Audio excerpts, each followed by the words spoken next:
it may seem a little mundane, packing up boxes and, being on the assembly line, what we're really doing is putting in hundreds of hours into the people on the streets who need us. And they need us in a way that none of us will ever understand. And for the last couple of weeks, I've been on the grounds every day. They know we're coming today, they know we're coming tomorrow, and they look forward to seeing us because we're the one little bit of hope that they have to have a warm meal in their bellies and to know that somebody in the world is actually caring for them and loving them. And without people like you showing up today to give your time, your energy, and your spirit, none of this is possible. So I want to really say thank you to everyone, because what we're doing here today may seem small, but it's actually really, really big, and it's impacting hundreds and thousands of families. So I thank you, I love you, I look forward to doing this with you today.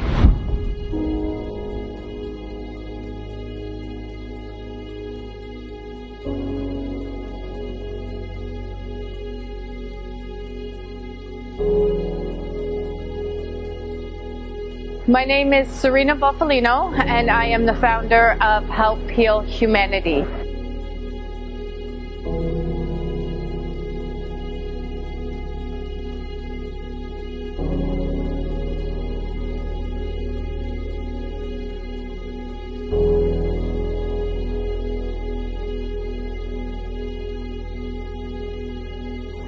Help Heal Humanity is a charity that is focused on unconditional giving, love, and support to some of the most vulnerable communities in the world.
Good morning. Can you hear me? Good morning.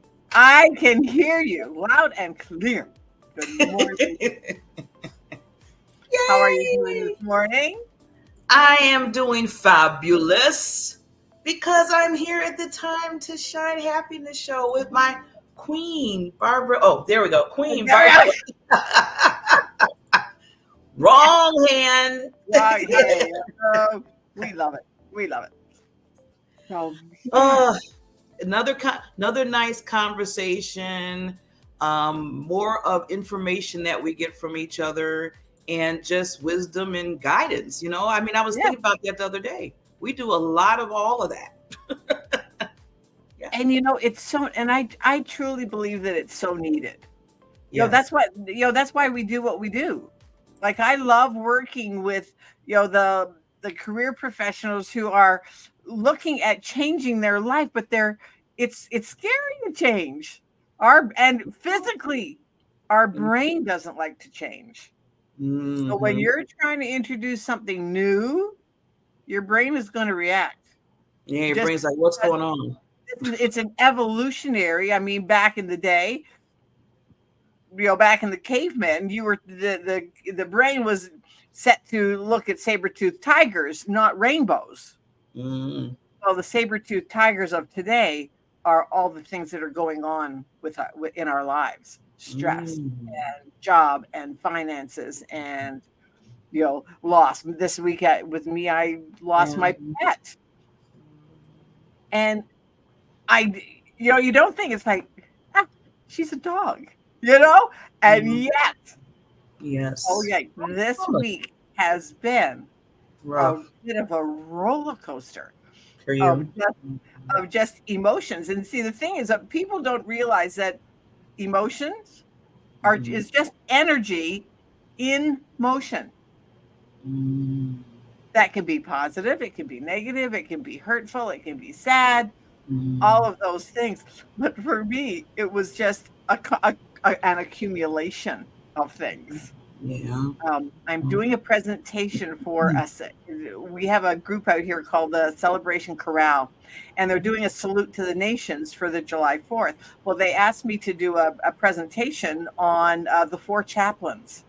They were in the World War when the ship the Dorchester sank, and it's just a very moving piece. And he gave me the gist of it, and then and most of it, but I had to just make it my own kind of thing. So I've been practicing that. So it's all about the loss of, there was 900 and some odd men on the ship, and 605 of them perished from when it sank. So just in realizing that where they were going in World War II was where my dad was stationed out of St. John's, Newfoundland. So that was, it was just, oh wow, because that's what he did. He was on a destroyer doing convoy duty across off the outer banks of Newfoundland. And that was where Torpedo Alley was, where the German U-boats were sinking ships left, right, and center. And in fact, they were winning the war at that point. And your dad was part of that. He was in that area around the same time. That's when he served, going across, and he was on the HMS Halifax because he was in the Canadian Navy, and this was an American ship. But anyway, and so then Saturday went on a Harley ride, which was so much fun. But it was a memorial ride for another one of our fallen soldiers, and went out to the veterans thing. So that was more emotional then. Came home to find my little Daisy had passed away while I was gone. Ugh. That's a lot, Barbara. Yeah. Sunday went on had a boating thing. So of course you just stuff the emotion down because you're in a social thing, and we did have fun, but got there and my girlfriend had lost her dog. So the two of us were like, oh, we lost our pets. Well, of course, all of this Monday, it just hit me like a ton of bricks. It was like I was teary-eyed, just it all, because it's energy in motion. And you have to deal with it. You can't stuff it down because emotion will come out somewhere, somehow. Because the thing is that, just to get support. So Monday morning, Carol and I do a Monday motivation show. And she said, Barbara, are you ready can you talk about losing Daisy? Because it's so important. So many people are losing people left, right, and center. Yeah. So how do you deal with loss? So that's what we kind of did our show a little bit on, of dealing with the loss, of just allowing yourself to grieve and get support, and it brings you to get that sense of comfort, and that you belong to a group. That's why it's so important to share, and that's what we thought. We need to share, because she has been going through a couple of things too. But then Monday, I'm going to end this on a little funny note. Monday night, we have house dogs. We have a couple of other dogs in the house that are not mine, and one of them is Winston, and he's a basset hound. And I just said, I need to get out of the house. And I just was really missing Daisy, of taking her for a walk. And I said, okay, well, come on, Winston, you're it. I'm going to take you for a walk. So out I went with Winston and got partway out, quite a ways from home. And then realized, I had my nice fancy top on because Carol and I had done our show. And then I just never did anything during the day. And then I was out on my walk, and I was in my sleep shorts. Outside, you just noticed when you were walking, you were like, wait a minute. I was quite a ways from home before I noticed that I was in my fancy sparkly top and my sleep shorts. Oh my God. Luckily, it was starting to get dark. And when I realized it, the funniness of it hit me.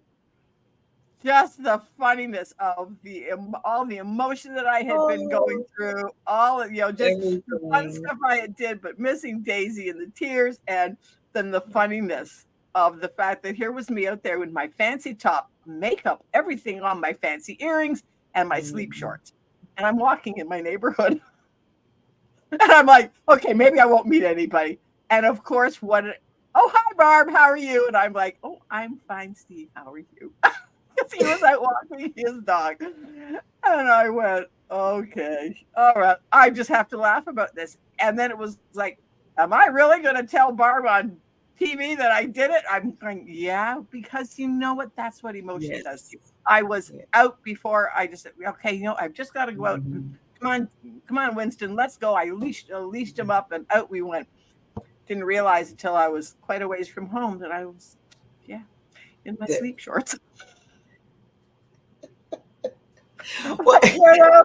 So we just laughed.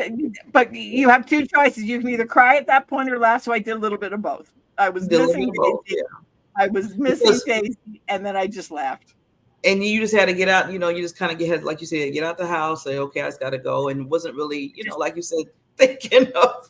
I wasn't thinking. And that is what is so important. That's why I think we need to talk about it. Because people, they do things and they don't think about it. And then all of a sudden it's like, how did I go out in my sleep shorts? But didn't think about it. It was just, right at that moment, I just needed to get out of the house. Yeah. But when it hit me, it was just, and then I thought, you know what? I'm going to tell Barb. Well, first of all, I'm glad you told me. That was a little, like you said, little humor, laughter with everything that you was dealing with. And, Barbara, I'm glad that you shared this because, like you said, a lot of people need to hear how, you handled, because everybody handles it a different way. A loss. It could be a person, it can be an animal. And, we say animal, but that's family. I've been learning, I never really had a pet. Because I've been allergic to a lot, but so many individuals, like as you and a lot of other people that have, family babies or sons and daughters. I call them that because they are part of the family. They're very important to the family. You just can't say, well, that's my dog, that's my cat. No, they're family. No. And I've learned the hard way that there are family, and when they do leave, get their wings. I'm gonna say they get their wings too. They're part of life. God created them. That you do go through that same emotional loss as you would a person. Well, I think that's what part of why it hit me so hard too is that I got Daisy after I lost David. Yeah, and so for the last 12 years, she has been my constant companion. 12 years. And the thing is, though, pets are absolutely non-discriminatory. Even if you have scolded them 2 seconds later, they're right back going, "Oh, mommy, I love you." Kind of thing. And so when I rolled over, because she would sleep right beside my bed, and she would perk up right away. And those little things, it is like missing a person beside you. And that was one of the things that I missed with David is just waking up and having him with me. And so it brought all of that back, of all of those things. And so then it was like, oh, brother. But then I think the biggest thing was I just said, you know what? I'm just taking this time. I did a couple of things because of something that I'd committed to. Do the things that you're committed to. Like now, I've told you last week we talked about my TikTok challenge that we're doing, and I said, okay, you know what? Yeah, you've lost Daisy, but do a TikTok. And it took me 10 minutes to do it, but then it was like, you know what? Yeah, I'm just gonna veg and I read and just did listen to music and all those things that I didn't have to really think about it. I just took time for myself to grieve. So take the time to grieve. Yes. Do the absolute necessity things that you've committed to. Absolutely. However, take time to grieve. Yes. And let other people know how you're feeling. It's important. It's important because emotions, you can navigate them. Mm-hmm. And then, Mm-hmm. but realize that it is energy in motion. Because, and if you don't let the emotion out in a healthy way, well, guess what? What happens when people stuff? Well, it comes out as explosive energy. Mm-hmm. Mm, Not always a Yes. good thing. Not always a good thing. So, Yeah. which is where rage, road rage comes in. And it's probably not that the person cut you off in traffic. It's just something that happened at home 2 hours ago or 10 years ago or 10 You years said ago. 10 years ago. Yeah, One it time, a could friend of mine, trigger. he hit his dashboard so hard it cracked his dashboard.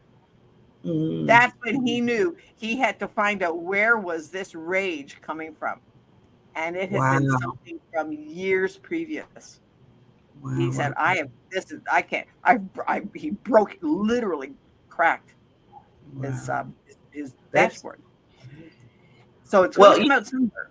So I well, think maybe yeah, and I feel like this is the time since we are talking about this, and this is because we always have lessons we learn from what we talk about. yeah, I just yeah, brought up real quickly the stages of grief. right, So yeah, there's first is denial, then is right, anger, yeah, then is bargaining. They say, yeah, um, what could you have done to prevent it?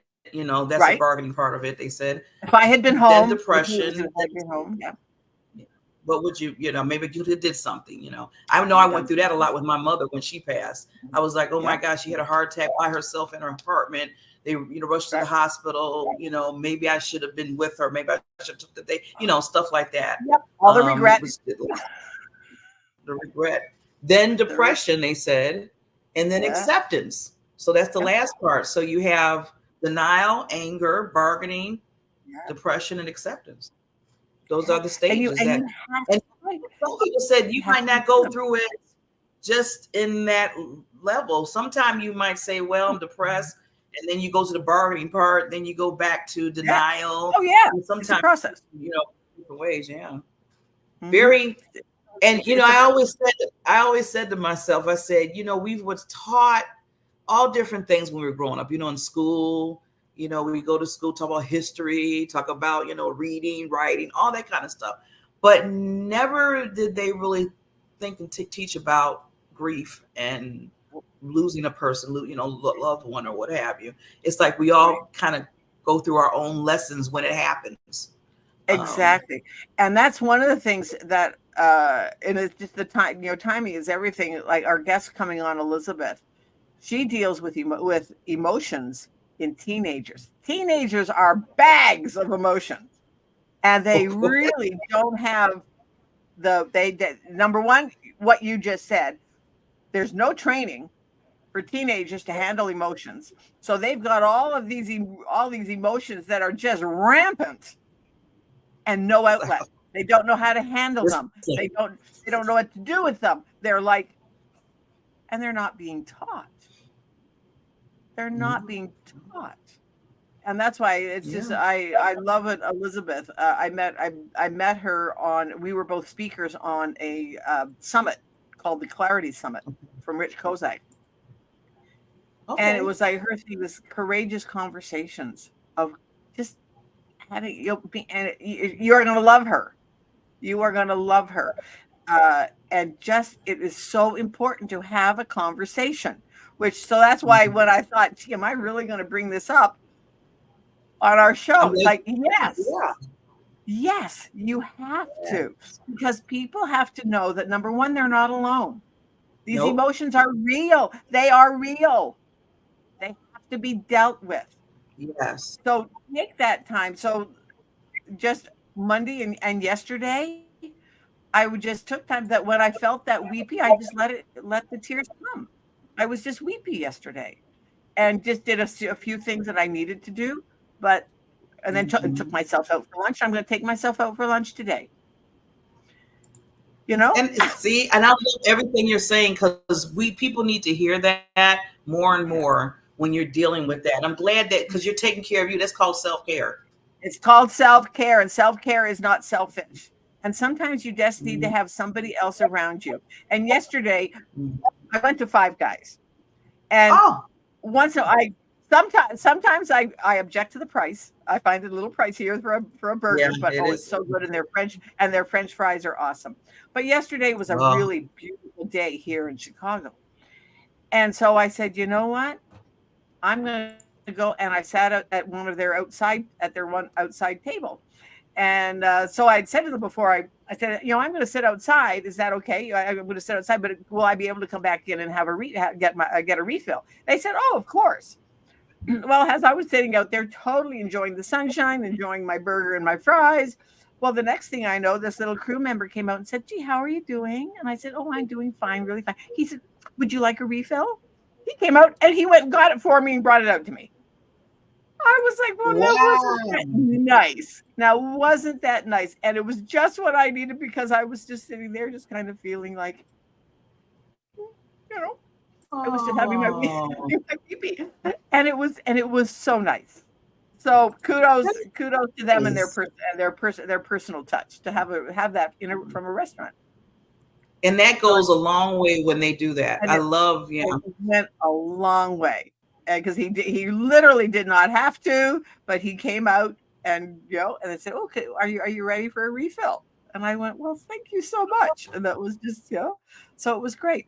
So it's good to talk about it. You have to talk about it, and I think that's where people run into trouble, is when they don't talk about it and they don't let themselves feel the emotions. Yes, I always remember, I always push, well, I don't want to say push. I suggest, because I get demanding when I say, you need to do this. And people say, Barbara, stop that. You need to suggest it.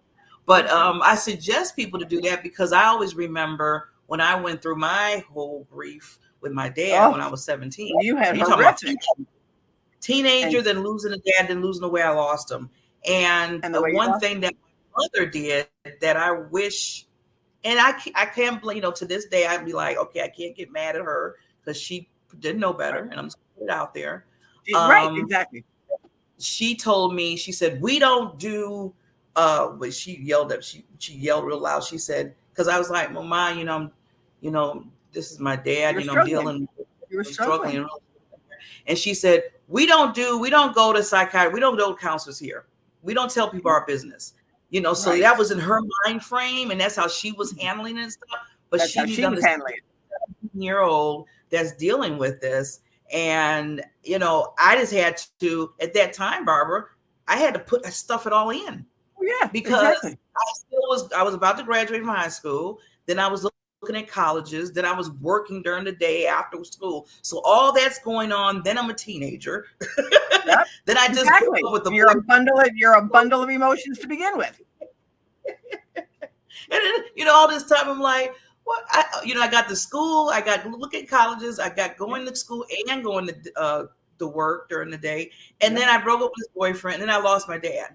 And the first thing I said in my mind, I was like, did he have to break up with me now? Couldn't he just wait? Yeah, exactly. I mean, that was kind of like my go-to, to a sense. And then he left. So it's so that's why I tell people now that I got older and older and dealing with different grief, like you did, even like you said, with your pet, with your family pet. It's okay to it's okay to scream. It's okay to cry. Yeah. It's okay to holler. I tell people, there's been many times I have walked out in the front, and I know some people thought I was crazy. I didn't care at that time because I was letting out my emotions. I just kind of just said, and just let it out because I was angry. If I didn't, like you said, it gets to you emotionally and health-wise. I mean, it hits a lot of triggers. Gonna come out somewhere. Yeah. It's like me. If somebody had seen me, luckily it was getting dark when I was out there, when I realized I was out in my sleep shorts. Because there was me crying and laughing. And it was like, oh, well. And you know what? You probably said this part, like we always say, well, I can't do nothing about it now. Way past my house. I can't just run back and change. Can't go back. I was further out than I was to come back. So I just said, oh, well. And my first thing was, I hope I don't meet anybody. Of course, the next thing I did, I turned the corner, and it's like, oh, there was one of my neighbors. Does that happen sometime when you say it back in your mind? You say, "Oh, I hope somebody blah blah." But as soon as you say that, sometimes it's like, you say it. Well, so we're a funny story. Yeah, and I'm glad you shared everything. And I know this is going to help a lot of individuals, as you always do help people.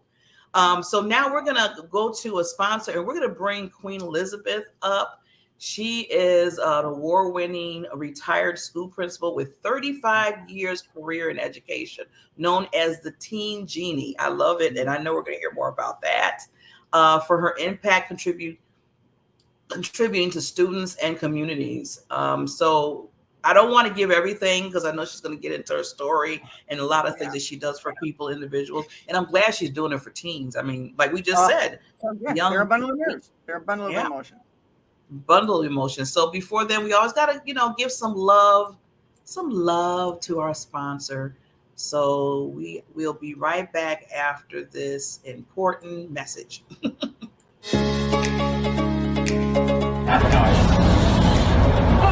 don't know this song. My body becomes like a cement. Oh my God. That was the better one. The song Okay. Oh my God.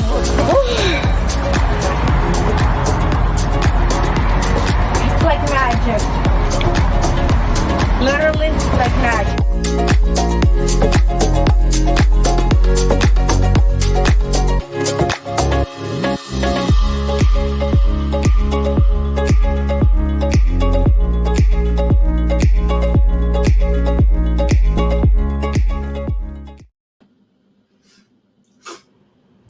Good morning. Oh, good morning. Hi, Elizabeth. Hello. Nice to meet you for the first time. Nice to meet you. Yes. Well, we are back. If you're just tuning in, this is the Time to Shine Happiness Show with the BBs. And we are with I call the women all queens. So we have Queen, this is nice, Queen Elizabeth Bennett. Thank you. I don't know that I've ever been called a queen before, but thanks. Well, now you got to take that on. You can't take the crown off. Now it's put on your head. You got to keep it on. That's all I ask. So we always like to start off with, Queen, about, how you became this Teen Genie, how you help, encourage and conversate, all that good stuff. Because I know that, at the beginning, there was something that might have motivated you. So we would like you to share that first. Well, sure. I mean, at the beginning of time, when I first started in education, I was noticing that kids were struggling. So they were struggling with their relationships. There was lots of, bullying things happening, and particularly with girls. Because what I noticed with boys was they would be angry or upset or want to fight with each other, and then they'd be playing soccer or football like 5 minutes later, where that same kind of thing wasn't happening with girls.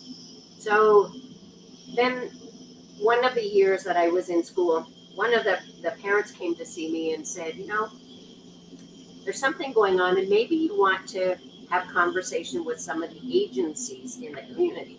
So I called up a bunch of them and invited them to sit at a meeting, and we had a conversation about how we could support these young folks. So we created a full day webinar, seminar with them. We called it, because the parents were a little bit ornery about using the word bullying. So we used group dynamics as our intro into their, the letter that I had to send home for the parents to sign. So we had a full day session with them with a keynote speaker and breakout sessions. And we did a survey before and after so that we could get some kind of idea where the kids were coming from. And at that point in time, I wanted to do something different. I wanted to make a difference with kids.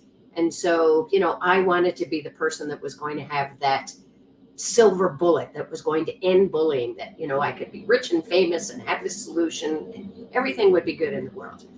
And as I progressed through my journey, in education and with these kids and having conversation with them and trying to find out what was really going on and what would make that happen to them and with them and why they got involved with it. Then I realized that it wasn't about one person or only one solution, because there isn't one, because so many things and people's background and so on, and both of you were speaking about your experiences and your traumas and joy and so on, and how that creates people. But what I really found was that it's about relationship, and it's about community, and it's about really understanding where people come from and allowing that to be okay. That you don't have to like everybody, you don't have to agree, but you have to be respectful, and you have to be in a place where that creates a different understanding. And then you get to understand where people come from, and you relate with them, how they show up and how they are. Yes. And so with my journey through that, then when I retired as a school principal, I just wasn't finished. I was finished with that chapter, but I wasn't finished being out in communities and having conversation with parents and helping them to understand the weight and the heaviness and the stuff that goes on with kids that we have no idea about, really. Yes. Wow. You know what? I wished I had you when I was like in my preteens, because I went through for like 5 years from the age of like 7 to like 12. I was heavily, well, you said the dynamic part, but it was basically bullying. They would bully me. I mean, the children in the different classes would just basically call out I was ugly, fat. They called me alien. I mean, yeah, it was all over the place. And thank God for teachers. That's why I always commend teachers, because there was one teacher that really took me to the side and really had to pump in a lot of positivity in me as I was going through the struggles with the children. So I'm glad that you are doing this and teaching about conversations and about the uniqueness of people and how everybody brings something to the table. It's very much needed. And now, back in the day, I'm telling my age, we didn't really have social media, so Right. we can get online and stuff. So basically that was kind of hidden in the classroom for me. But I just think about all now where when people are bullying, it's online, it's out there, people can see it all over the place, different everywhere. And that's even worse than what it is that can be contained. At least mine was contained to a certain extent, but now it's can be blasted everywhere. And Well, and cyberbullying has part of become that. Yeah, that's part of the challenge that exists for kids now, because the other piece is likely we're all sort of in that same age group. It used to be writing notes, or it used to be writing things on tables or speaking with kids, and there was that kind of situation. But now kids can't get away from what's going on.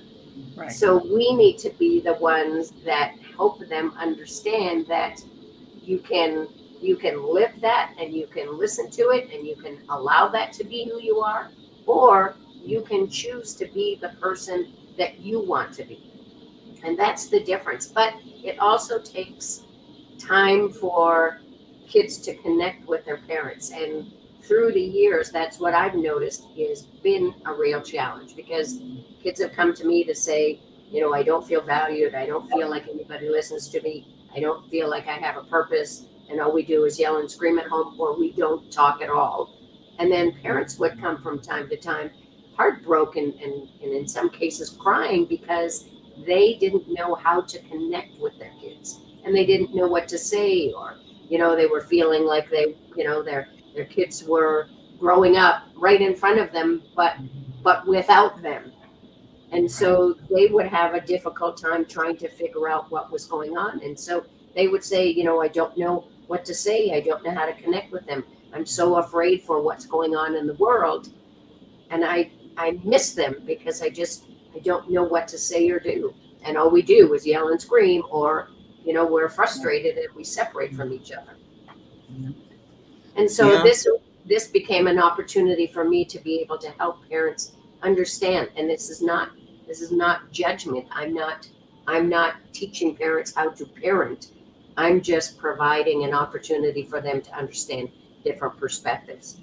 So from time to time, if I'm, excuse me, if I go to a school and have conversation with parents, I bring this extra backpack with me, and it's got lots of big rocks in it. And on those rocks are the feelings of kids.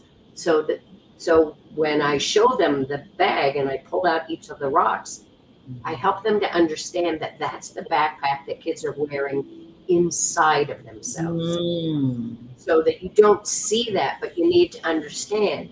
So things like, well, I wonder if I have friends. I wonder if I have the right hair color of the moment, or the right shoes, or the right clothes, or do I fit in, or have I had sleep, or what's going to happen on that exam, or what are my parents going to think, or am I good enough to be on this basketball team, or the play's coming, or I've got a presentation in class. Like all of those things, or I love somebody or I don't, or I wonder how I can manage to get into this group, or seeing things that are going on and not certain what I should do about it, or should I tell somebody? And if I tell somebody, then that means that I likely will be bullied more, or people won't listen to me, or they won't understand, or I'll be by myself. So all of those things, I help them to understand that. And then the backpack that they carry that you see, the one with their books, or the one with the crumpled up field trip form that they should have given you 2 weeks ago because the field trip is today, right? Those kinds of things, or a sandwich that's at the bottom of their backpack that's a new science experiment, those kinds of things. So, that's what I talk to parents about, to help them understand that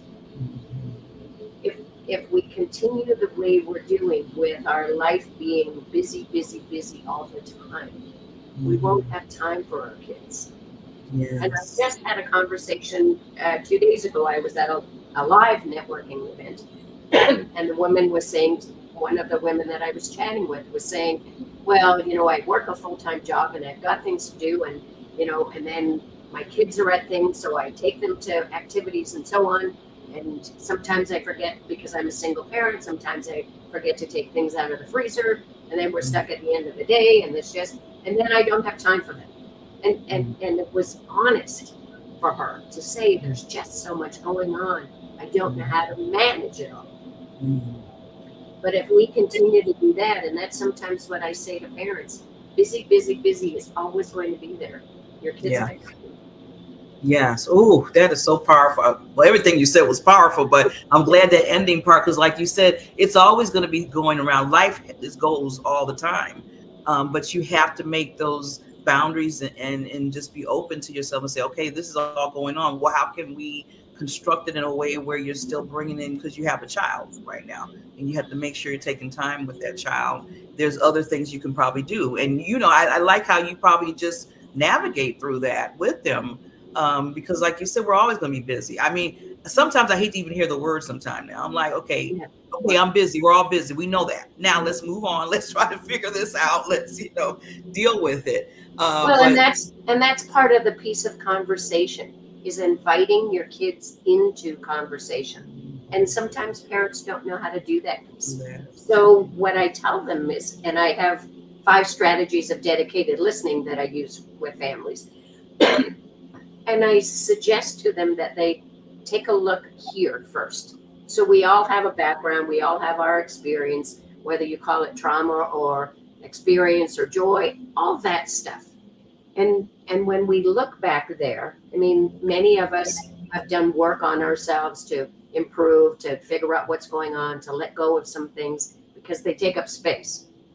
But what I also suggest to parents is to take a look to understand that even though you have that back there and it's in your past, there's always an element of it that comes forward. And so I help parents to understand that they have a filter in the way they speak, and the way they hear, and the way they listen, and the way they show up. And so I encourage them to take a look there first to say, okay, how am I showing up for my child? Or how am I showing up for my partner or whomever? And so with that, kids have those same filters. So if you're the kind of parent who has, who gets a little bit feisty or a little bit annoyed, and that's how you show up all the time, that's how they're going to hear you. And so they're not going to know any other way in order to hear you other than maybe to resist, right? And to give you that back talk or whatever you want to call it. And then there's no conversation. So what I encourage parents to say for themselves first is, I understand that this is how I show up in this conversation or in this space. And that I recognize that I get angry and I'm frustrated and upset with you because I ask you to do stuff and it takes 10 times before you actually do it. And that's frustrating and annoying for me. But I also bet that it is for you as well, so that you're acknowledging them right away and then inviting them into conversation by saying something like, so how do you think we could make this different? And it's not just a one-time sit down and we've solved all the problems of the world and we're good to go. This is a practice like anything, right? Yes, you're going to fall off the wagon, or yes, you're going to say the wrong thing, or so on. But recognizing that you're working on it together is better, because then it validates the child's feelings and what's going on with them and their struggles and so on. And then it opens a pathway to be able to have different kinds of conversations, and then be curiously engaged, because kids show up, and those, whether it's an adult or a child, our behavior is part of communication. So let's find out what it's about, because what I'm seeing and what you're saying might be two different things. Yes, I love that. And see, what I love about this is you're starting, you were talking about, I know we're talking about like teenage children, but this is so powerful, even like you said, like you do in the workplace with adults. Yep. And anything, which, communication, I would say, is the key. And people say that, but then what I like what you did with that saying communication is the key, and I'm just putting this out here, is you're showing us how to make communication the key, not just saying it, because, we can say a whole lot of stuff, but when you start to show and teach and examples of it, that's where the learning comes. And that's where you can generally say to yourself, yeah, communication is the key because I do this, or you need to do this, and this. Yeah. Right. And that translates into us as adults too, that we have to, everything that we're talking about right now about kids, but we were all kids. Mm-hmm. And most of us have not learned, did not have an Elizabeth in our lives.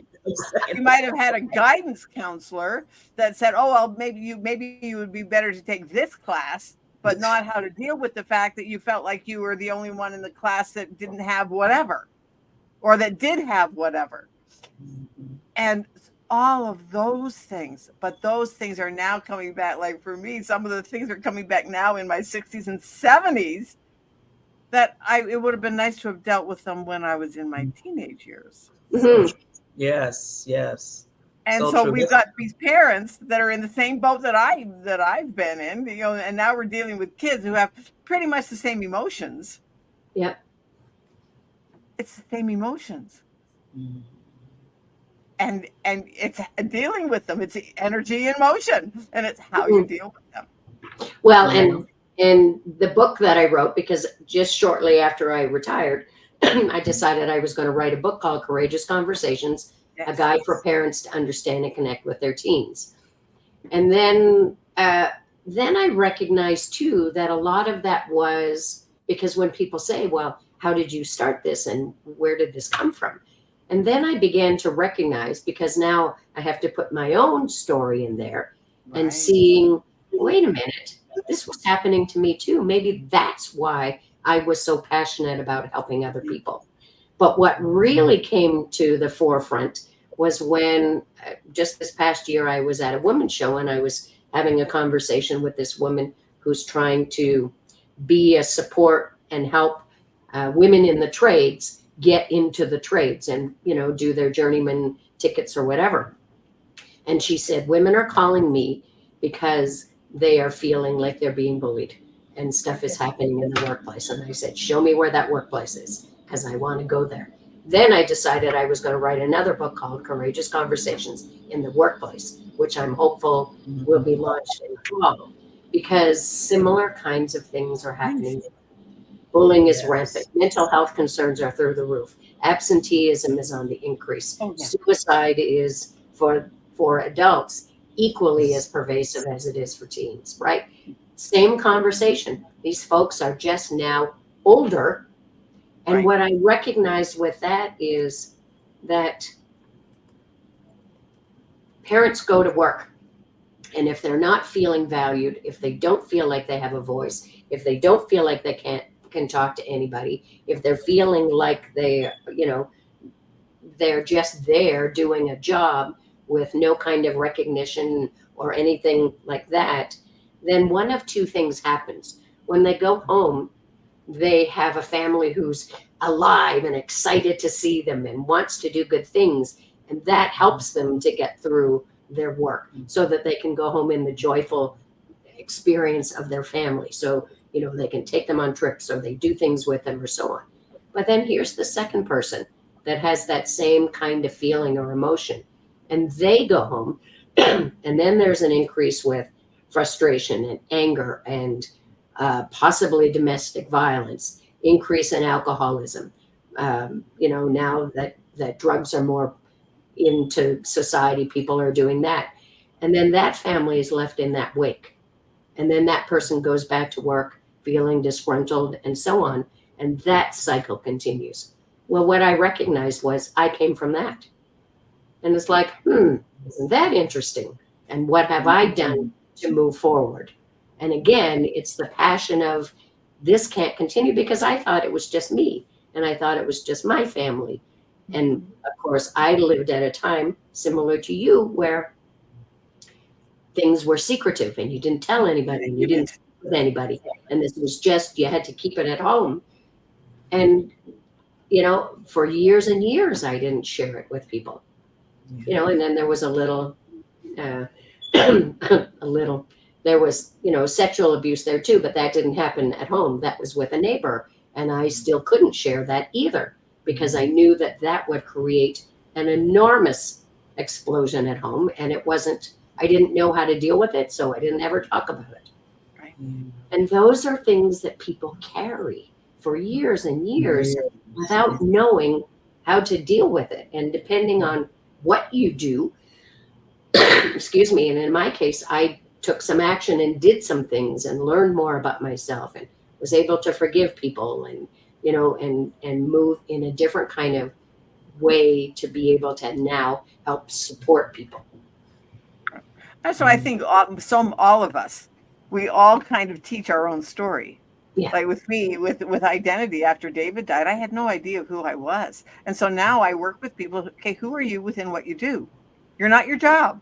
You're not your job title. You're not your job description. Who are you within that? That's what you do. It's not who you are. And it just amazes me sometimes when sometimes they will look at me and go, what? And they have no concept because they've never been taught. They've never been taught or been given permission to be something other than their job title or their job description. Wow. It's all the same feelings from the time that we're teenagers, from the times we're kids. Well, and that's why now too, I suggest to parents to, even though their kids might be younger, it's an opportunity to be able to at least read or have conversation so that they're prepared for some of the things that they're aware. Because, people look at me and say, well, you deal with teenagers. Yeah, but they were children. They're just bigger kids. That's right. And I mean, I love their piss and vinegar and their raging hormones and all that fun stuff that I don't like, right? Because for me, they're telling me something. And so then it opens the door to having conversation. Mm-hmm. But we need to look at how kids react and understand too that some of this stuff happens when they're in kindergarten. I don't want to play with you because you played with her, or that's, I don't want to share with you. Well, we don't teach that stuff at school. Like parents often say, well, bullying's happening at school and nobody's doing anything about it. We don't have time to teach it. We're teaching values and morals, and we're feeding kids in some cases and clothing them and trying to keep them out of trouble. And we're fitting in the curriculum, and we're fitting in the, the diversity in classes. Yes, we have playgrounds outside, and yes, they're going to test those new skills that they've been learning. But we have to recognize too that some of those things come from our cell phone. As wonderful as that piece of equipment is to keep us engaged, it's also a place of death of hopes, death of dreams, and in some cases, kids taking their lives because they're diving into the cell phone for the purpose of getting acknowledgement and understanding and seeing the virtual perfect world we know doesn't exist, but they see the fancy cars and the the slim bodies and all that stuff, and they don't recognize that that's just for show. Right. As a friend of mine said, she said, social media, you see all the highlight reels. Yes. You only see the highlight reels. You don't see the behind the scenes stuff. Yeah. Where all the outtakes of where they totally lost it. Yeah. Well, and then on CNN, and then you might see them on CNN. Oh, this person's been arrested, or this person, like you said, because or whatever. Emotion comes out somehow. And you're like, wait a minute, I just seen them on social media, they were sitting there doing their thing, then all of a sudden, boom. So then people like, how do you connect from social media glam to now CNN real? This is the real story. And that happens so many times. Well, and a lot of that has to happen as well in conversation, because parents need to take that time to say, how are you connecting with people, and are they real? And, because I hosted a summit a couple of weeks ago, and one of the women that I had on the summit was a family survivor of her child being trafficked. They were a good family, lots of things going on, lots of stuff where they were really connected. She had a really good relationship with her kids, thankfully, because eventually it came out that that's what was going on. But it sneaks in, and, you don't recognize it because, this person arrives and says, oh, don't worry, honey, I'll take care of you. You just lost your boyfriend or your girlfriend or whatever. Let me be part of what's going on to help you. And then that became, the situation that existed. And so I encourage parents to really, yes, it's going to be difficult. Are there going to be times when you're going to have arguments and your kids aren't going to want to listen, or you've set boundaries for them? But be part of the explanation of why you're doing what you're doing, so that they understand too. And it's not just, well, too bad you have to be in at 10 o'clock, or no, because I said so. I can remember my parents saying that to me all the time. Well, but why do I have to do that? Because I said so. That's right. And that was it. All I got. That's it. That's all you're going to get. Yeah. And it doesn't mean that you every single thing you have to tell them, and you don't, oh my goodness, because I've had too many parents say my kid is my best friend. It's like, okay, allow your children to have their friends and you have yours, right? You can sit down and have a glass of wine and dinner with them when they're 30, and then they can be your best friend. But for right now, they're your children. Their parent. That's right. Yeah. And they have to they look at need boundaries, and they need rules. Yeah. Oh my God, we got to bring you back, Elizabeth. The time is taking. I was like, oh no, I love this conversation. This is so powerful. So Elizabeth, thank you so much. Queen Elizabeth, remember, keep your crown on. Thank you. We would love to have you back, lady. And anybody else that's out there, I just want to put this out here again. I did put Queen Elizabeth's website up there. Please, she has so many goodies, because I was just looking at it. Her podcast, she has her books out there. There's a free gift. She, how to unlock the secret to better conversation, which we all need that. In fact, I'm going to fill that out as soon as I get done with this show, because you can never, ever have enough education regarding communication, period, and how to do that. So Elizabeth, thank you so much, lady. And Barbara, I'm going to let you say what people need to remind themselves every day. Exactly. we're on a mission, and I think all of us can agree on this. We're on a mission to make happiness more of the norm rather than the exception, because each and every one of us deserves to lead a happy, healthy, debt-free, abundant life. But it starts as kids, and to deal with our kids. Like, I can look back on when my kids, and I'm like, oh yeah, okay, yeah, could have done a better job, and yet, yeah, forgive yourself. Be the best version of you. That's my thing. Be the best version. Best way to end. Best way to end it. Be the best version of you. With that said, we will see you next Tuesday. And as always, say keep happiness norm. Oh, see, I went back to Tuesday. Wednesday. Take care. Next Wednesday.